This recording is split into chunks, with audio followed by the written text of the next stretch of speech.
相信大家無論係喺餐廳揾位食飯，定係搭車嗰陣，見到有吉位都會禮貌問一句：喂，呢個位有冇人坐啊？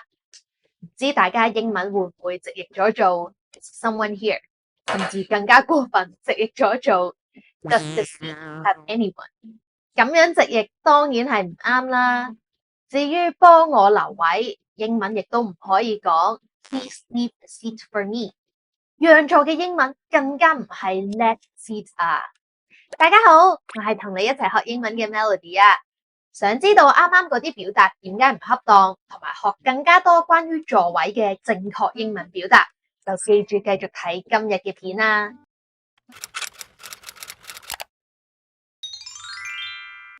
Excuse me, does this seat have people? Wait, what do you mean? You know, like, is there anyone here? Oh, you're asking if it's occupied. When you ask if the seat has people, it makes it sound like you're asking whether the seat itself is carrying people, which is kind of strange. But no, it's free. 呢個位有冇人啊？直譯做 Does the seat have people？ 當然係唔恰當啦，因為英文入邊嘅有咧係唔可以直譯做 have 㗎。have 係擁有嘅意思，咁斷估你都唔會話個座位擁有個人㗎。有啲人亦都會直譯做 It's someone here。咁呢個就好少少啦，但係咧都係問緊呢個空間有冇人，而唔係好準確咁問緊呢個位有冇人坐。想問呢個位有冇人坐，比較自然嘅表達係 Is the seat taken? Is the seat taken? Is anyone sitting here? Is anyone sitting here? Can I take the seat? Can I take the seat? 我可唔可以坐喺度啊？Is the seat free? Is the seat free?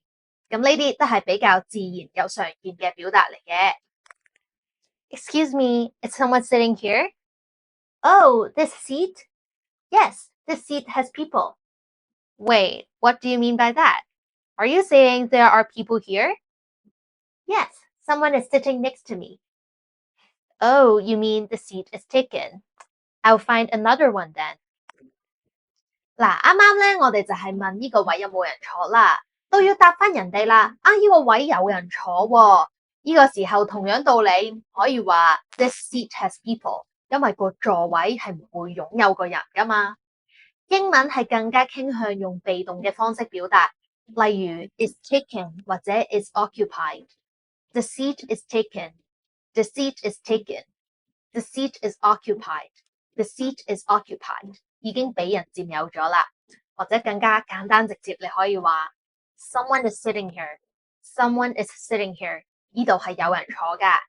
咁如果個位冇人，叫人哋可以隨便坐，人哋問完你 Is someone sitting here？ 你就可以話 No, it's free. No, it's free. No, go ahead.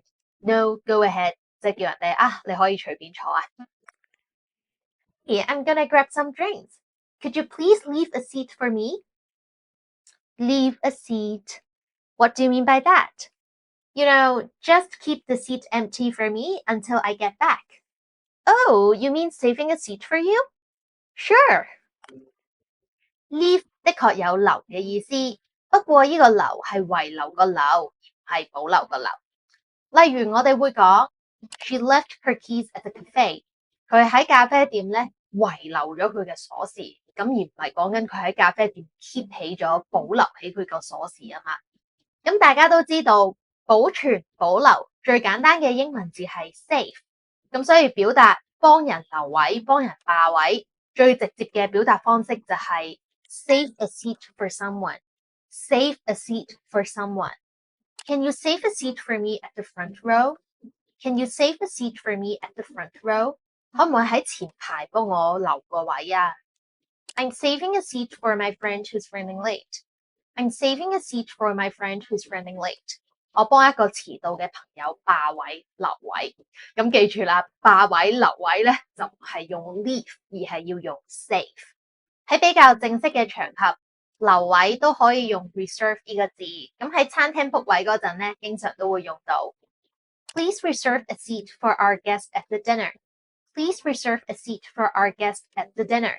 請喺呢個晚餐咧幫我哋嘅貴客留個位。Can you reserve 2 seats for us at the concert? Can you reserve 2 seats for us at the concert? 可唔可以喺演唱會嗰度幫我哋留2張飛啊？ Hey, can you let seat to the elderly? Wait, what do you mean by let seat? You know, let them have your seat. Oh, you mean offer your seat or give up your seat? Sorry, but my leg is injured. Let 的確有讓嘅意思，不過呢個讓呢就唔係禮讓，而係允許某個人做某件事。例如 let him do something 就係俾佢做某樣嘢啦，允許佢做某樣嘢。讓座其實係叫人俾自己個位出嚟啊嘛，咁俾嘅英文就係 offer，所以讓座嘅英文係 offer a seat to someone。Offer a seat to someone. She offered a seat to the elderly man on the train. She offered a seat 就係佢讓座俾個老人家啦，喺個火車上邊。Would you mind offering a seat to my friend? Would you mind offering a seat to my friend? 你介唔介意讓一讓座俾我朋友啊？讓座嘅另外一個講法係 give up， 即係放棄自己個位俾人哋坐。例如我哋可以講He gave up his seat to a pregnant woman on the bus. 佢喺呢個巴士上面咧就讓座，自己唔坐，放棄個位俾呢個孕婦去坐嘅。It's considerate to give up your seat to those in need. 就係講緊讓座俾啲有需要嘅人咧，呢個行為咧係體貼關心嘅。唔知大家學識未呢？下次喺餐廳等位或者喺巴士見到有位，問個位有冇人坐，記住唔好再講 Does the seat have people 啦，而係可以簡單問一句 Is the seat taken？ 順帶一提，如果大家想提升自己英文作文嘅能力，我都免費推出咗一份240頁嘅急救速成包，入邊會教大家由零開始建構英文句子啦，有效咁樣拓展例子，一啲百搭高分嘅句式，同埋咧點樣快速提升句子嘅高級感。想知道點樣免費獲取呢份筆記咧，就記住留意翻下邊 info box 或者置頂留言嘅資訊啦。如果你係第一次睇我嘅片，我嘅 channel 主要係分享 DSE 同埋 IELTS 嘅讀書心得、考試技巧，有時會分享英文小知識，或者就咁坐喺度同大家傾下偈、吹下水、爬下波。唔想錯過我之後分享嘅精彩內容，就記住訂閱我嘅 channel， 開埋隔離個鐘仔，亦都歡迎大家 follow 翻我嘅2個 Instagram 啦。好，今日嘅分享就到呢度。I'm Melody and thanks for watching. See you guys next time. Bye!